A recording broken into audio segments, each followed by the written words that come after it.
Hello friends, आप सभी का स्वागत है हमारे यूट्यूब चैनल पर। आज के सेशन में हम डिस्कस करेंगे साइकोलॉजी के कुछ मोस्ट इम्पॉर्टेंट क्वेश्चंस। उससे पहले अगर आपने चैनल को अभी तक सब्सक्राइब नहीं किया है तो अभी सब्सक्राइब करें और बेल आइकन दबाना ना भूलें, जिससे कि आपको आने वाले वीडियोज़ के नोटिफिकेशंस मिल सकें। चलिए आज का सेशन स्टार्ट करते हैं। क्वेश्चन नंबर फर्स्ट देखिए, दीर्घकालिक थकान, कमजोरी एवं उत्साह में कमी निम्नांकित में से किसके लक्षण हैं? ऑप्शंस दिए हैं चिंता, स्नायु विकृति, दुर्भिति, हिस्टीरिया या स्नायु दुर्बलता।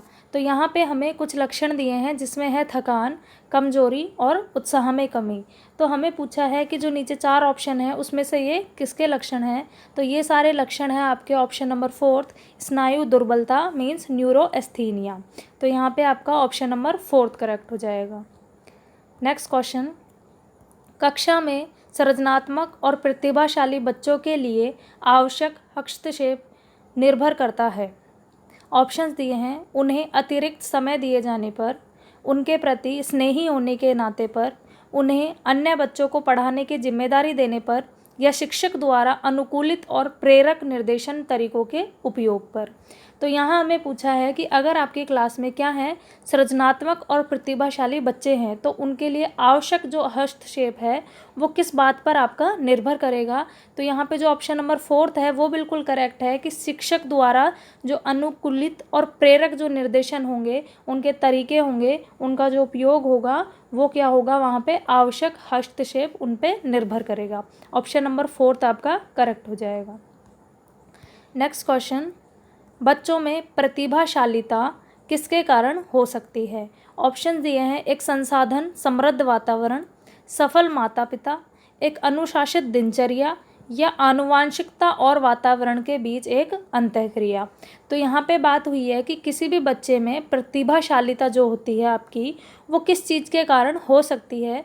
तो यहाँ पे आपका ऑप्शन नंबर 4 जो है वो बिल्कुल करेक्ट हो जाएगा कि प्रतिभाशालीता जो है वो आनुवांशिकता और वातावरण के बीच की एक अंतःक्रिया का परिणाम है।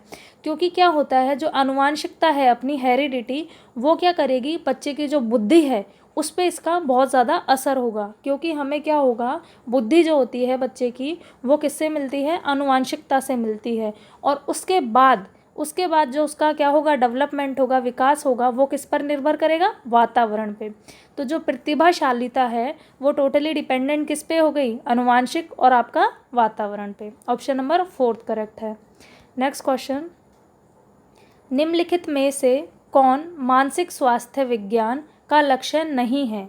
ऑप्शन हमें दिए हैं मानसिक अस्वस्थता की रोकथाम, मानसिक स्वास्थ्य का संरक्षण, मानसिक बीमारी की शीघ्र पहचान या मानसिक अस्वास्थ्य का उपचार। तो यहाँ पे देखिए आपको क्या बोला कि यहाँ पे कौन सा जो लक्ष्य है वो मानसिक स्वास्थ्य विज्ञान, जो आपकी मेंटल हाइजीन होती है, उसका लक्ष्य कौन सा नहीं है। तो यहाँ पे बोला है कि मानसिक अस्वस्थता की रोकथाम। तो ये बिल्कुल इसका लक्ष्य है कि हम क्या करें कि मेंटल इलनेस जो है उसको पहले से ही रोक लें, होने ही ना दें। दूसरा, मानसिक स्वास्थ्य का संरक्षण, कि क्या हो कि यहाँ पे भी हम क्या करें, प्रिजर्वेशन कर लें। और दूसरा यहाँ पे कि बाई चांस किसी को मानसिक बीमारी हो गई तो उसको जल्दी से जल्दी हम पहचान लें। तो ये क्या है, ये इसके लक्ष्य हैं। लेकिन यहाँ पे लास्ट में दिया है कि हम क्या करें, अगर कोई भी इंसान मेंटल जो ये प्रॉब्लम्स होती हैं, मानसिक अस्वास्थ्य, इनसे अगर वो किसी भी तरह से बीमार हो गया है, पीड़ित है, तो हम उसका ट्रीटमेंट करें। तो ये इसके लक्ष्य में नहीं आता है। तो आपका ऑप्शन नंबर 4 जो है वो बिल्कुल करेक्ट हो जाएगा।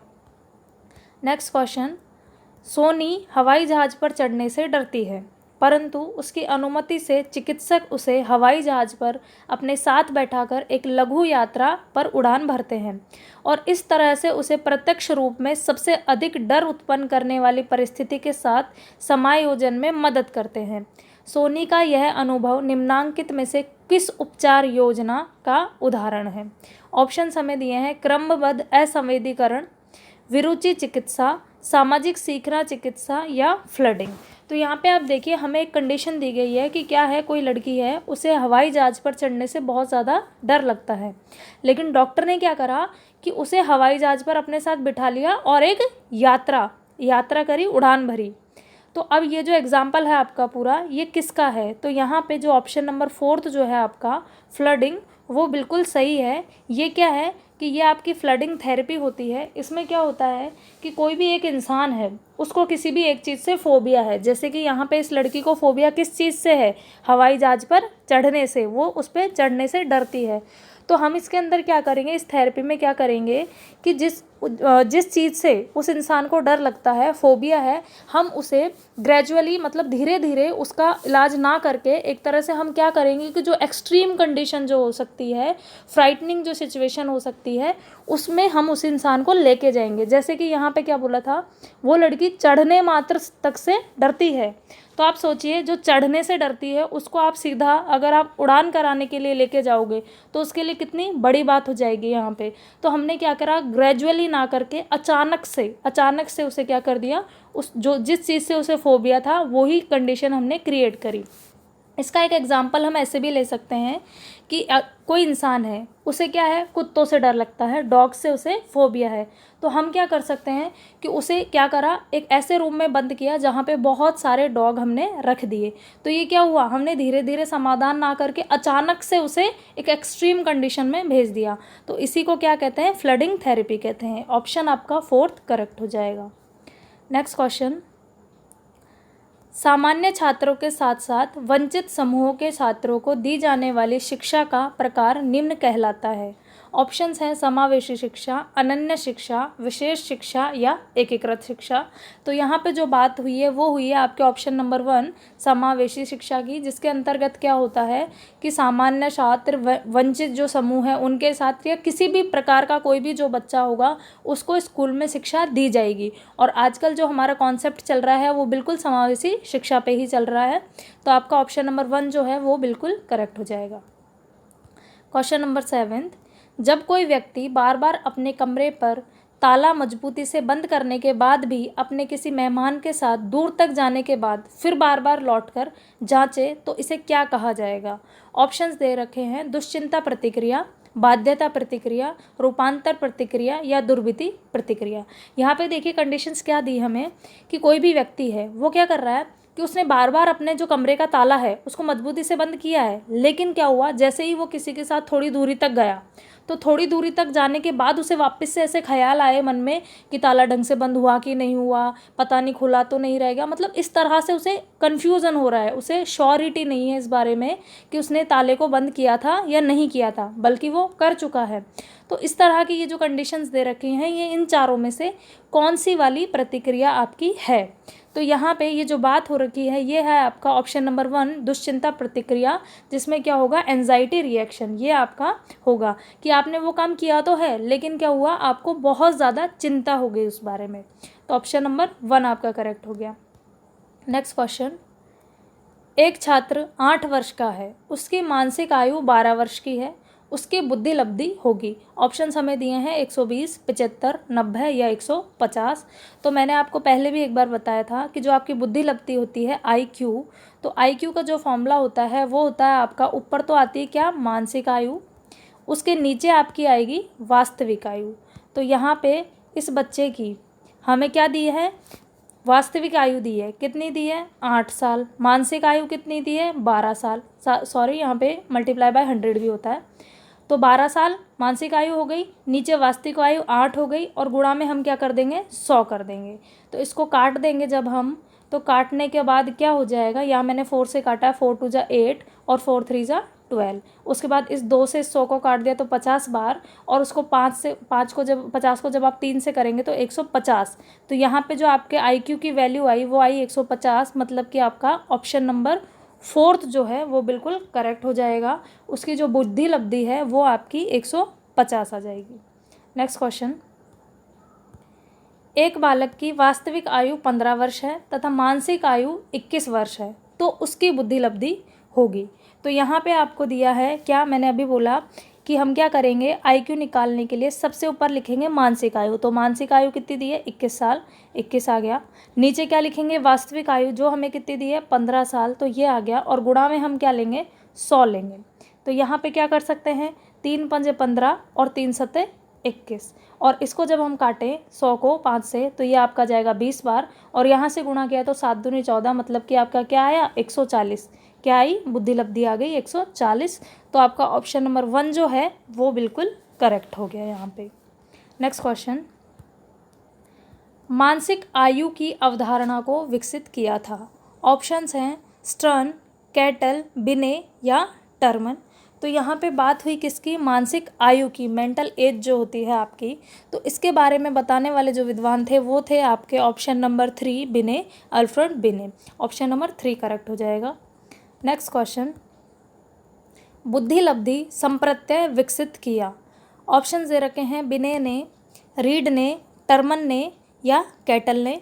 तो बुद्धि लब्धि जो बात थी, आईक्यू की जो बात हुई थी, वो उसका जो संप्रत्यय था वो किसने दिया था, ऑप्शन नंबर 3 टर्मन ने आपके दिया था। तो यहाँ पे ये करेक्ट हो जाएगा।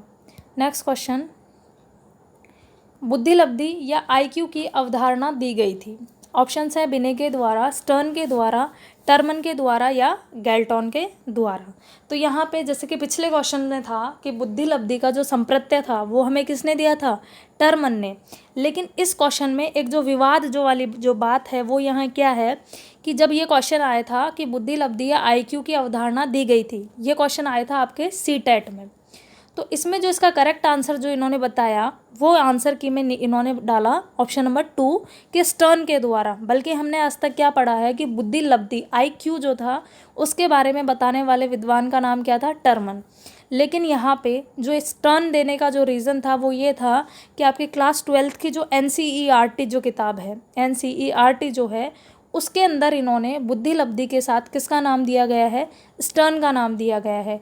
और आपको पता है कि जो आपके सीटेट होता है वो NCERT को प्रेफरेंस देता है, और अभी फ़िलहाल यहाँ पे जो अपने रीट होते हैं राजस्थान में वो भी क्या करते हैं, NCERT को प्रेफरेंस देते हैं।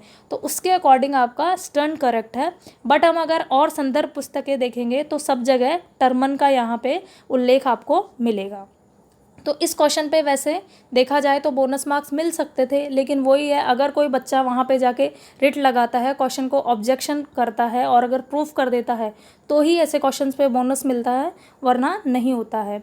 तो यहाँ पे ऑप्शन सेकंड करेक्ट था। बट ओरिजिनली आप देखेंगे तो ऑप्शन 3 जो है टर्मन वो बिल्कुल करेक्ट है, क्योंकि बुद्धि लब्धि जो बताई गई थी वो आपके टर्मन द्वारा बताई गई थी। यहाँ पे आप 2-3 पॉइंट है वो थोड़ा याद रखिएगा। बुद्धि लब्धि हमें बताई किसके द्वारा, टर्मन के द्वारा। इसका जो सूत्र दिया गया वो भी किसके द्वारा दिया गया, टर्मन के द्वारा। लेकिन एक टर्म आती है आपकी मानसिक लब्धि।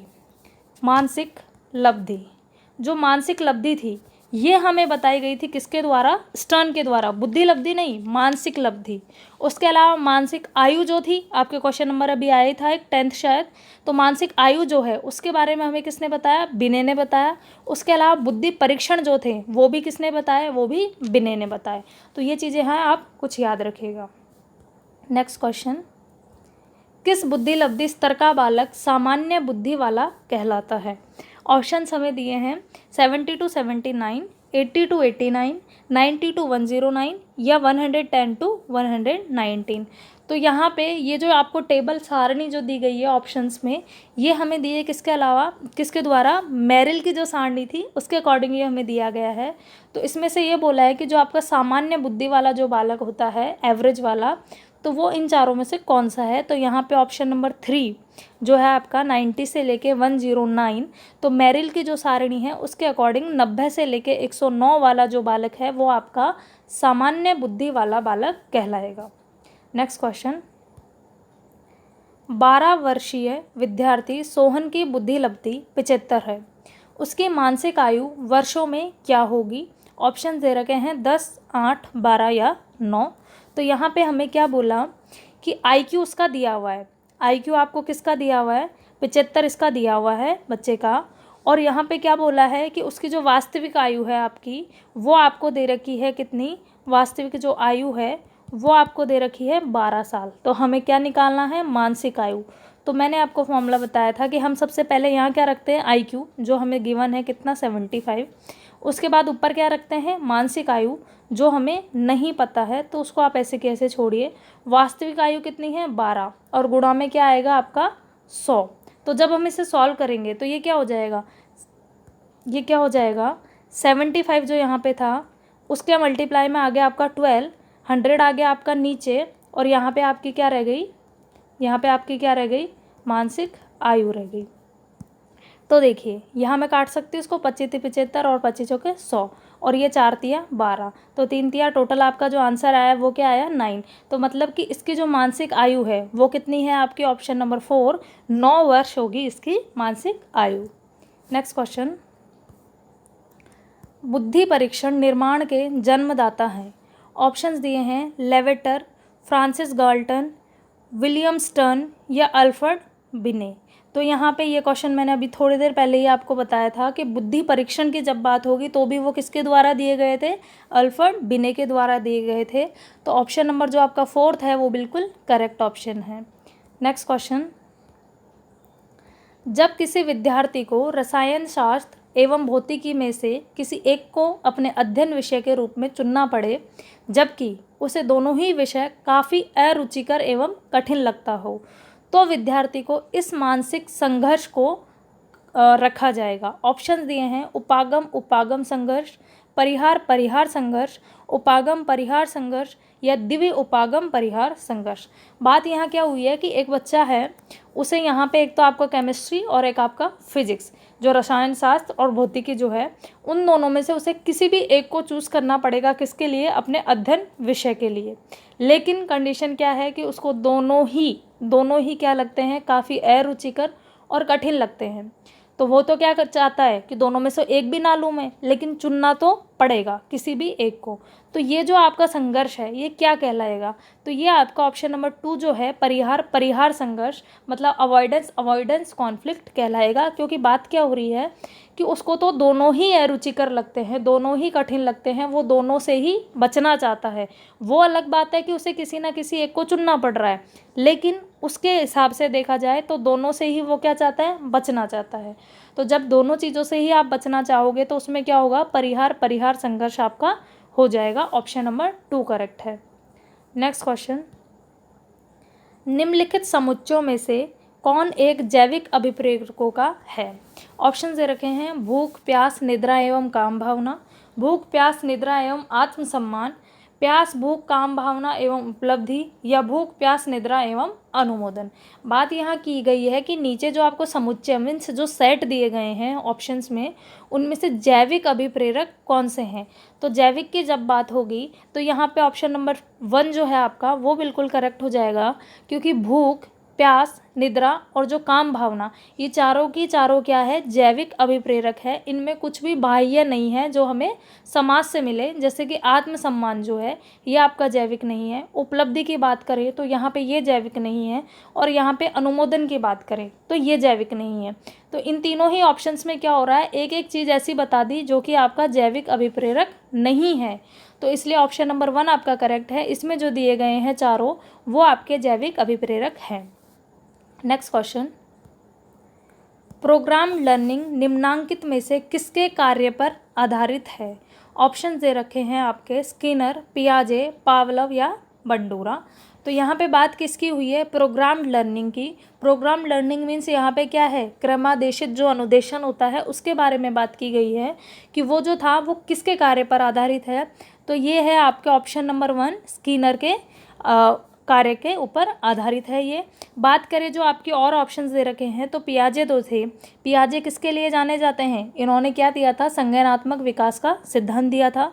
पावलोव की हम बात करें तो पावलोव ने हमें किस बारे में बताया, शास्त्रीय अनुबंधन जो सिद्धांत है वो दिया गया किसके द्वारा, पावलोव के द्वारा। वहीं बात करें बंडूरा की तो बंडूरा ने हमें क्या बताया था, सामाजिक अधिगम का सिद्धांत इन्हों के द्वारा दिया गया था। तो ये आप याद रखिएगा। नेक्स्ट क्वेश्चन, अभिप्रेरणा का प्रत्याशा सिद्धांत किसके द्वारा दिया गया है। ऑप्शंस है मास्लो, हर्जबर्ग, विक्टर व्रूम या स्किनर। तो यहाँ बात किसकी हो रही है, अभिप्रेरणा का प्रत्याशा सिद्धांत, जिसे हम क्या किस नाम से भी जानते हैं, थ्योरी ऑफ एक्सपेक्टेंसी। तो ये जो है ये किसके द्वारा दी गई, तो ये दी गई थी ऑप्शन नंबर 3 आपके विक्टर व्रूम द्वारा। और कब दी गई थी, 1964 के अंदर। तो ऑप्शन नंबर 3 आपका करेक्ट है। नेक्स्ट क्वेश्चन, एक बालक कक्षा में सीखे गए गणित का उपयोग किसी अन्य विषय के प्रश्न को हल करने में करता है तो यह है। ऑप्शन दिए हैं अधिगम का सकारात्मक स्थानांतरण, अधिगम का शून्य स्थानांतरण, अधिगम का नकारात्मक स्थानांतरण या प्रेरणात्मक स्थानांतरण। तो यहाँ क्या बात हुई कि एक बच्चा है, उसने क्या करा कि कक्षा में जो भी उसने सीखा, तो उसने जो गणित सीखा उसका उपयोग उसने किसी भी अदर सब्जेक्ट के प्रश्न को हल करने के लिए यूज़ में ले लिया। तो ये जो चीज़ है ये आपकी कौन सा स्थानांतरण कहलाएगी? तो ये कहलाएगी आपका ऑप्शन नंबर 1 अधिगम का सकारात्मक स्थानांतरण। क्योंकि जो सकारात्मक जो स्थानांतरण होता है उसके अंतर्गत क्या है कि आपने कहीं पे कोई एक ज्ञान लिया, तो वो आपका क्या करे, दूसरी जगह पे भी अगर वही सीखा हुआ जो आपका ज्ञान है वो काम में आ जाए, तो वो आपका क्या हो जाएगा, सकारात्मक स्थानांतरण। जो यहाँ पे हुआ क्वेश्चन में कि उस बच्चे ने क्या किया था कि जो सीखा क्लास में, जो मैथ सीखी उसने, गणित सीखी, तो किसी अदर सब्जेक्ट के जो क्वेश्चंस थे उसको हल करने में उसने उस गणित का यूज़ ले लिया। तो ये हो गया आपका सकारात्मक स्थानांतरण। वहीं पे ये जो दिया है यहाँ पे शून्य स्थानांतरण, तो इसका मतलब ये है कि मान लो आपने किसी एक सब्जेक्ट की नॉलेज ले ली, लेकिन वो नॉलेज आपको किसी अदर जगह पे बिल्कुल भी ना तो यूज़ में आ रही है, ना आपको वो कोई प्रॉब्लम क्रिएट कर रही है, मतलब उसका कोई एग्जिस्टेंस नहीं है, ना तो वो आपको फ़ायदा पहुंचाएगी ना आपको नुकसान पहुंचाएगी। तो वो आपका क्या हो जाएगा, शून्य स्थानांतरण, कि आपका जो पूर्व ज्ञान है वो कहीं पे किसी भी प्रकार की ना तो कोई बाधा पहुंचा रहा है ना कोई लाभ दे रहा है।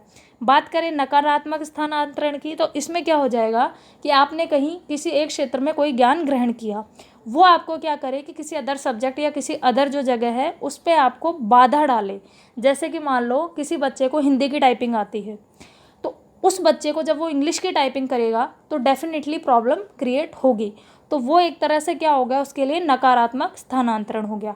तो ये कुछ चीज़ें हैं। तो यहाँ पे आपका ऑप्शन नंबर 1 जो है अधिगम का सकारात्मक स्थानांतरण, वो बिल्कुल करेक्ट है।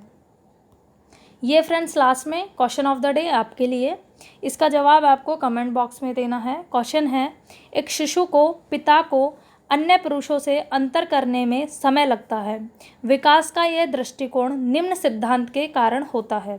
ऑप्शन दे रखे हैं, पूर्ण से अंश, केंद्र से परिधि, अंश से पूर्ण या सामान्य से विशिष्ट।